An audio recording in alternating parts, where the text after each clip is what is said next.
just drawing the conversation towards India a little bit now, Børge. There is tremendous participation. I saw the list of participants, and India is a large place out there. And we're seeing this instances or multiple instances of the diversification of supply chains happening, which includes a lot of Asian countries as well. What are you hearing from state heads, government heads, and businesses about that very aspect, tariffs versus setting up not just nearshoring but offshoring as well? So in general, the Indian economy is doing very well, especially compared to the rest of the world. So when I was recently in India, I said it's nice to be in a country where there is still optimism around, coming from Europe. Sure. So that was a joke aside. I think that India this year will be the fastest growing of the large economies in the world. There's of course no room for complacement, but I don't see that kind of complacence either. What we will also see is there is some more investments in manufacturing in India. I would say maybe friendshoring or maybe nearshoring, depending on how you define that.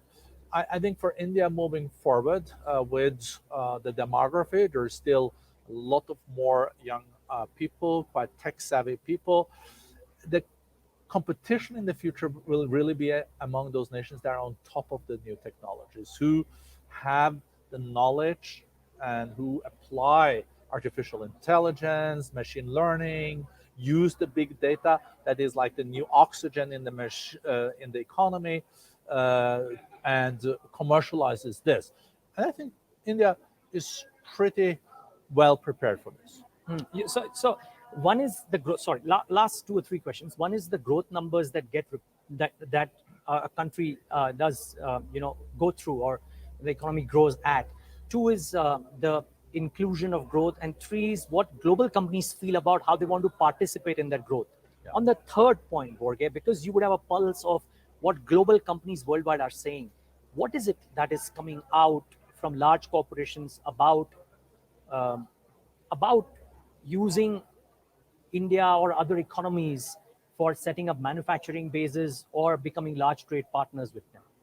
I think there is more bullishness on also investing in manufacturing in India than it was in the past. India was seen as the back office of the world with a lot of services. I think now you're also seeing more manufacturing being based in India. I think the government is also working a lot on getting rid of red tape and making it more predictable and more conducive for foreign companies to set up business in India. And I think this will work well for India in the future, for prosperity and also growth. It's very interesting to see that we also do have these meetings during Davos called country strategy meetings, where CEOs can sign up for meetings with the ministers. So very interesting that the meeting we have with the Indian ministers here, 4 cabinet ministers, is the one that has the most sign-up. And that even compared to some of the other ones have even head of states present. This time, unfortunately, Modi was not able to come to Davos. We hope for next year. Sure. But that shows also the genuine interest now in India.